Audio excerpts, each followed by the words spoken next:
2023년도 12월 19일 화요일 교과 방송 시간에 오신 여러분들을 진심으로 환영합니다. 이번 주는 2023년 제4기 하나님의 성교와 나의 성교 제12과 에스더와 모르드게에 대해서 살펴보고 있습니다. 기도하고 화요일 교과 내용을 살펴보도록 하겠습니다. 기도하겠습니다. 하늘에 계신 저희들의 아버지, 12월이 마무리되어가는 이 시점에 우리가 한 해를 잘 마무리할 수 있는 마음을 우리에게 허락하여 주시옵소서. 우리가 한 해가 마무리되는 이 시점에 우리가 어떤 그리스도인으로 살아야 할지, 어떤 신실한 그리스도의 삶을 살아야 할지 다시 한번 나 자신을 되돌아보고, 그리고 우리에게 주어진 앞날의 생애를 잘 계획할 수 있는 저희들 될 수 있도록 주여 도와주시옵소서. 이 시간에도 주님께서 우리와 함께 하심으로 말미암아 하나님의 말씀을 밝히 깨달아 알 뿐만 아니라 우리의 삶의 실천에 옮길 수 있는 그런 신앙도 소유할 수 있도록 우리를 붙들어 주시옵소서. 오늘 하루 이 시간에 우리와 함께 하시옵기를 간구하며 거룩하신 예수님의 이름으로 기도드렸습니다. 아멘. 예, 감사합니다. 우리는 지금까지 바벨론 포로 석방령이 내렸음에도 불구하고 고국에 들어가지 아니하였던 이 모르드게와 에스더가 페르시아 문화권 아래에 살면서 자신의 신앙을 드러내지 아니하고 침묵하며 살았던 그들의 상황들을 살펴보았습니다. 오늘 화요일 소지의 제목은 신실한 증인 모르드게입니다. 이 제목을 가지고 그동안 침묵으로 자신의 신분을 드러내지 아니하였던 이 모르드게가 어떻게 하나님의 신실한 증인의 삶을 살게 되는지 그 과정을 한번 살펴보도록 하겠습니다. 에스더 3장을 이해하기 위해서는 먼저 하만과 모르드게가 어떤 배경을 가졌는지를 알아보아야만 합니다.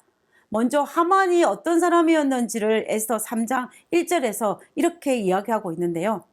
그 후에 아하수에로 왕이 아각 사람 함무다다의 아들 하만의 지위를 높이 올려 함께 있는 모든 대신 위에 두니, 하만이라는 인물을 아각 사람 함무다다의 아들이라고 기록하고 있습니다.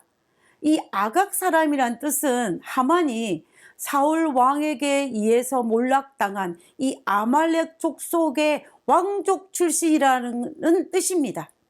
아각이라는 사람이 사무엘상에 등장하는데요. 그것을 한번 살펴보도록 하겠습니다.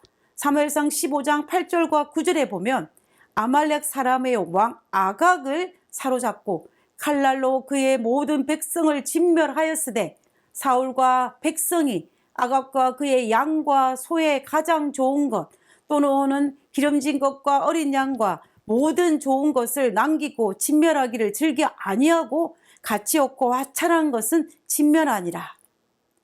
하나님께서 사울 왕에게 아말렉 족속을 쳐서 멸하라고 하였습니다. 그때에 전쟁에 나가서 승리할 텐데 그때에 남녀노소를 불문하고 모든 것들을 다 진멸하라고 명령을 내렸습니다.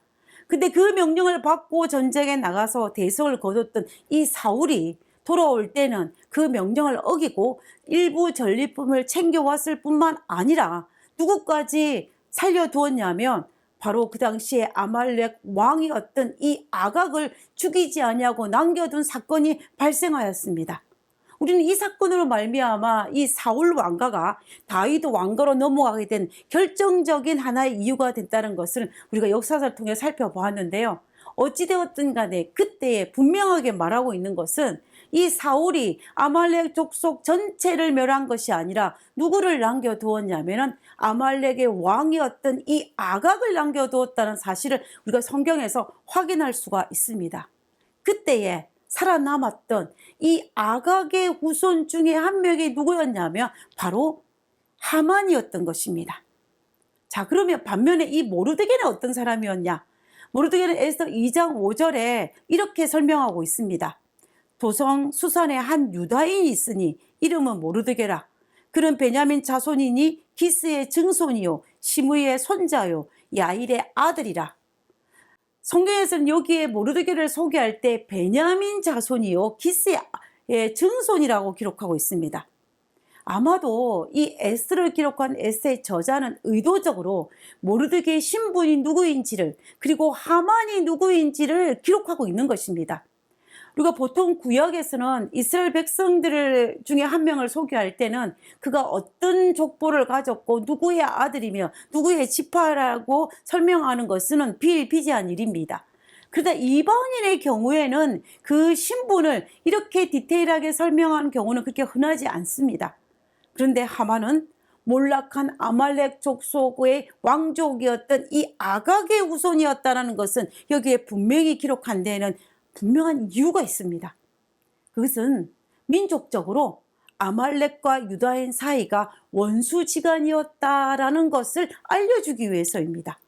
그것도 이 모르드게가 이스라엘의 12지파 중에서 이 아말렉 족속을 멸망시킨 그 왕족이었던 사울왕, 똑같은 베냐민 지파라는 것을 여기에 언급하고 있는 것입니다. 사울왕이 어느 지파 사람이었습니까? 베냐민 지파 사람이었습니다. 그렇기 때문에 모르드게도 베냐민 지파이고 사울왕도 베냐민 지파 사람입니다. 이 사실을 통하여서 하만과 모르드게는 민족적으로 원수지간임을 드러내기 위해서 의도적으로 이들의 출신에 대해서 기록하고 있는 것을 우리가 알 수 있다는 것입니다. 결과적으로 혈통적으로는 이 하만과 모르드게는 결코 잘 지낼 수 없는 관계입니다. 그래서 사실 우리가 에스더서에 등장하는 이 하만과 모르드게의 이 대립 관계를 개인적인 입장에서 볼 수 있는 것이 아니고 민족적인 입장에서 보아야만이 우리가 에스더서를 좀 더 잘 이해할 수가 있습니다. 어찌되었든지 간에 이 하만과 모르드게는 이 얽히고 설킨 조상들의 관계 속에서 한 사람, 하만은 이 왕에게 총망받는 한나의 총리가 되었고, 그리고 또 누구는 이 모르드게는 한나 성전 문지기 입장에서 머나먼 땅 페르시아 땅에서 두 사람이 딱 만나게 된 것입니다. 근데 하만이란 이 인물이 왕의 총애만 받은 것이 아니라 또 그가 어떤 캐릭터를 가진 사람이었냐면은 자신의 치부를 과장되게 감추려고 하는 어떤 자격지심을 가졌고, 그리고 자아도취에 빠진 인물이었습니다. 우리가 이 하만이 이런 성격을 가졌다는 것을 단적으로 보여주는 성경 구절이 있습니다. 그것이 무엇이냐면 에스더 5장 10절에 있는 말씀입니다. 참고 집에 돌아와서 사람을 보내어 그의 친구들과 그의 아내 세르스를 청하여 자기의 큰 영광과 자녀가 많은 것과 왕의 자기를 들어 왕의 모든 지방관이나 신하들보다 높인 것을 다 말하고, 지금 이 본문은 하만이 자기에게 절하지 않은 모르드게로 말미암아 마음이 상한 상태에서 집에 돌아오고 난 다음에 자기 친구들을 불러 모아놓고 자기가 얼마나 대단한 사람인지를 자기 자랑을 하고 있는 모습입니다. 솔직히 이런 사람들은 자아가 굉장히 건강한 사람이라고 볼 수 없습니다. 오히려 자아가 연약한 사람입니다. 자아가 건강한 사람들은 이렇게 자기 자랑을 하지 않습니다. 그러나 하만은 자아가 건강하지 않기 때문에 그 친구들을 불러 모아놓고 친구들에게 자기 자랑을 하면서 상처 입은 자기의 자아를 치유하고 있는 모습을 볼 수 있는 것입니다. 그렇기 때문에 하만은 연약한 자아를 가진 불쌍한 사람이라는 것을 우리는 여기서 알 수가 있다는 것입니다. 그렇기 때문에 자기에 절하지 않은 이 모르드게를 이 하만은 그냥 넘길 수가 없었습니다. 그래서 분노할 수밖에 없었던 것입니다. 에스더 3장 5절에 보면은 하만이 모르드게가 무릎을 꿇지도 아니하고 절하지도 아니함을 보고 매우 노하더니, 문지기였던 모르드게가 하만에게 절대로 무릎을 꿇지도 절하지도 않았다고 성경은 기록하고 있는데, 우리가 사실 보면은 구약에 등장하는 많은 인물들 중에 이방인 왕에게 절한 경우가 종종 있습니다. 우리가 창세기 보면 아브라함이 이방인 왕에게 절한 경우도 있습니다. 그렇기 때문에 모르드게는 사실 왕의 총애를 받는 이 하만에게 예의를 갖추어 절할 수도 있는 문제입니다. 그런데 이 모르드게는 자기가 절하지 않음으로 말미암아 하만이 이렇게 분노할 걸 알면서도 끝까지 절을 하지 않았습니다. 도대체 왜 모르드게는 하만에게 절하지 않았을까요? 신학자들은 어떻게 주장을 하냐면, 하만이 요구했던 것은 단순히 절을 하는 그런 의미가 아니라 경배의 수준에까지 요구했기 때문에 모르드게가 그것을 거절했다라고 신학자들은 주장합니다. 다시 말하면 하만은 다른 사람들에게 신적인 경배를 요구했고, 모르드게는 하나님 외에 다른 그 어떤 이에게도 신적인 경배를 할 수 없었기 때문에 그것을 거절했다라고 주장하는 것입니다. 우리가 또 이 선지자 왕에 보면은 이렇게 기록하고 있습니다. 모르드게는 하만에게 아무런 해를 끼치지 아니하였고 다만 그에게 예배하는 자세로 경의를 표하지 아니하였다라고 기록하고 있습니다. 예배하는 자세, 즉 일반적인 예의를 갖춘 인사 정도가 아님을 우리는 여기에서 분명히 알 수가 있습니다. 그러므로 하만은 왕의 총애를 받음으로 인하여 신하들에게 최고의 자리에 차지한 것에 대한 교만심과 자아도취에 빠져서 자기의 권력을 이용하여서 경배까지도 요구했다라는 것을 알 수가 있다는 것입니다. 그런데 모르드게가 그것을 거절한 것입니다. 다니엘이, 그리고 다니엘의 세 친구가 오직 하나님 외에 다른 것에는 경배하지 않았던 것과 마찬가지로 모르드게도 하나님 외에 그 어떤 다른 이에게 경배하기를 거절하였던 것과 마찬가지인 것입니다. 169페이지에 있는 영감의 교훈을 한번 읽어보도록 하겠습니다. 빛이 된 사람들, 허락하신 땅으로 가는 동안 그들 가운데 진실한 마음을 가진 자들은 주변 국가들의 빛이 되었다. 그들을 통하여 하나님이 세상에 알려졌다. 바벨론에서는 다니엘과 그의 친구들을 통하여, 그리고 바사에서는 모르드게를 통하여 밝은 빛이 왕궁의 흑암 속으로 뚫고 들어갔다. 그같이 그리스도의 제자들도 하늘 가는 길에 빛을 비추는 자들로 세움을 받았다. 그들을 통하여 아버지의 자비와 선하심이 하나님에 대한 오해의 흑암에 둘러싸이는 세상에 밝히 드러난다. 다니엘과 그의 친구들 모르드게는 그들이 처한 상황이 힘들고 어려웠지만 그러나 신실하게 지킨 그것을 통하여서 이방 나라에, 그리고 포로된 동족들에게 어둠 속에 한 줄기 밝은 빛의 역할을 하였음을 우리는 충분히 짐작할 수가 있습니다. 그러나 모르드게는 자신이 지킨 이 신실한 믿음 때문에 큰 어려움을 당하게 되었습니다. 분노를 삭히지 못한 이 하만이 모르드게뿐만이 아니라 모르드게가 속한 민족 전체 유대 민족을 멸절시키고자 시도하였던 것입니다. 하만의 행동이 좀 지나치다고 생각하지 않으십니까? 아무리 민족적인 감정이 있다라고 하지만 하만은 모든 이들이 다 경배하는데 오직 한 사람, 이 모르드게 한 명이 자신에게 경배하지 않았다고 하여서 그 화를 참지 못하여 이 민족 전체를 멸하고 했던 이 모습을 볼 때에 하만의 정신세계가 안정적이라고 절대로 볼 수가 없습니다. 오히려 이 하만은 건강한 자아를 가지지 않은, 자신의 컴플렉스를 해결하지 못한 어떤 삐뚤어진 자아를 가진 자라고 우리가 볼 수가 있다는 것입니다. 그것의 표출이 자신에게 경배하지 않은 단 한 명 모르드게조차도 용납하지 못하는 모습으로 등장하는 것입니다. 건강한 자아를 가진 사람은 이런 것 정도는 대수롭지 않게 넘어갈 수 있습니다. 그러나 이것을 넘길 수 없었다라는 것은 하만이 정상적이지 않다라고 우리는 볼 수가 있는 것입니다. 그래서 이 하만은 이 분노를 삭히지 못해서 얼토당토하는 일을 꾸미게 됩니다. 에스더 3장 8절과 9절에 보면 하만이 아하수르의 왕에게 아뢰되 한 민족이 왕의 나라 각 지방 백성 중에 흩어져 거하는데 그 법률이 만민의 것과 달라서 왕의 법률을 지키지 아니하오니 용납하는 것이 왕에게 무익하니이다. 왕이 옳게 여기시거든 조서를 내려 그들을 진멸하소서. 내가 은 1만 달란트를 왕의 일을 맡은 자의 손에 맡겨 왕의 금고에 드리리이다 하니, 하만이 모르드게와 그 민족 전체를 없애기 위해서 왕을 매수하고자 자신이 가진 돈 은 1만 달란트를 왕의 금고에 드리겠다라고 약조를 하였습니다.